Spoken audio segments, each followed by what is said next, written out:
Welcome to Burgernomics, demystifying economics with Ross MacDowell.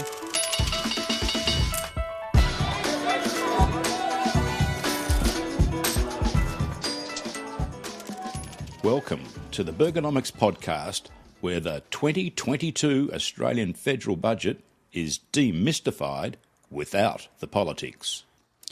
Okay, the first thing to understand are that there are three types of federal budgets. The most common is a budget deficit, which is when the government plans to spend more money than it receives through taxation. And that is what was announced last night. $37 billion will be spent more than is collected through taxes. Where will this money come from to make up the difference? There's a government department called the Office of Financial Management. Basically, the Treasurer rings them up and says, I'm short $37 billion to run the country this year based on my spending promises. Can you please get your inkjet printer to print some certificates on thick paper with lots of fancy scrolls and official-looking seals and auction them to financial institutions for billions of dollars? What we are talking about here are Treasury bonds, which are basically IOUs from the Australian Treasury to pay for our deficit. Institutions want them because the Treasury pays interest to the bondholders. Adding up the IOUs needed to fund these deficits comes to more than $963 billion. It will hit $1 trillion if it hasn't already. That's approximately half the value of all companies listed on our stock exchange. The yearly interest bill paid to the holders of these bonds is $18 billion. That's $700 for every man, woman and child living in Australia. Now, important point. A budget deficit increases economic activity, which increases the need for employment, increasing the amount of wages, which increases the demand for goods and services, which, in turn, increases inflation. Currently, Australia is at full employment and has rising inflation. The second type of budget is a surplus, which you have already guessed means the government isn't planning to spend all the money they have received in taxation. A budget surplus goes toward repaying the government's nearly $1 trillion debt. Another way of saying is paying back the IOUs when they have become due for repayment, rather than having to issue more IOUs to pay for the maturing IOUs, which have previously financed deficit budgets. The last time there was a surplus was in the 2007-8 financial year.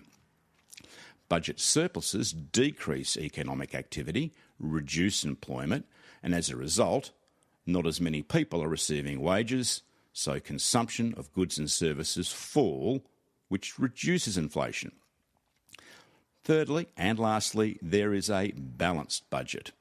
This is when the government plans to spend exactly what it receives in taxation. Balanced budgets keep employment and inflation basically where they are. Now, this bit is also really important. The name. The 2022 federal budget. It's a budget. That means all the figures are projections, estimates, guesses. Yet the media cut down whole Brazilian rainforests to print newspapers, treating every figure as sacrosanct, as if these figures will be delivered upon, getting everyone pumped up as to whether the figures are fair or not.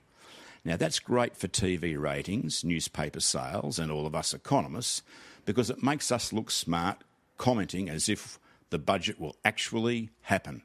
Budgets are usually delivered in March, with a revised budget later in the year.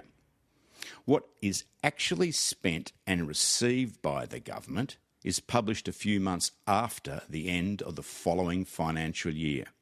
So, in the 2021 federal budget, which predicted a deficit of $80 billion and was described as economically irresponsible by the Labor Party, or A wonderful piece of financial management if you're in the Liberal Party.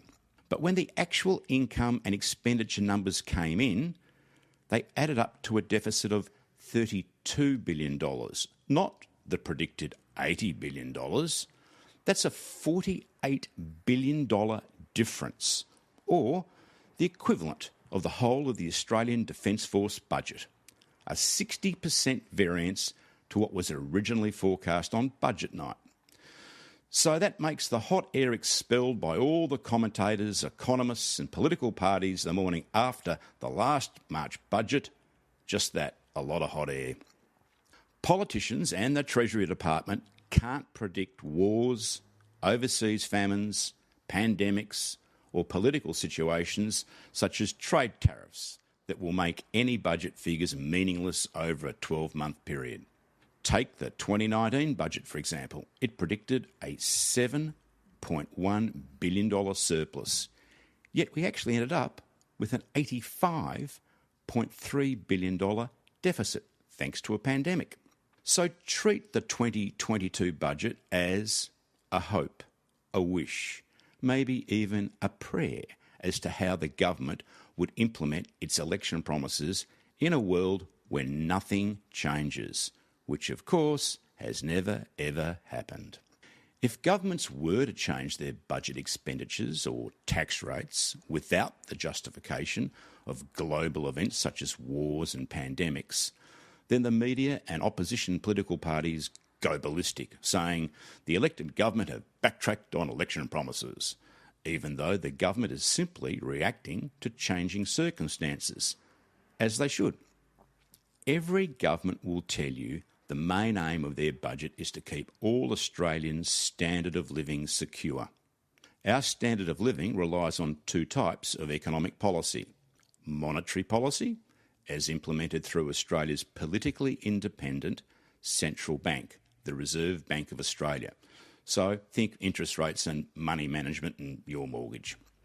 And the second policy is fiscal policy, which is implemented through the elected government based on their political promises via the annual budget presentation and budget update held later in the year.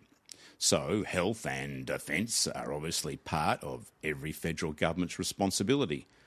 But a secure standard of living is as much about making sure everyone has a job, giving us the money to buy the goods and services we can afford. Currently, unemployment in Australia is at 3.5%. That's full employment. Every Australian who wants a job has a job.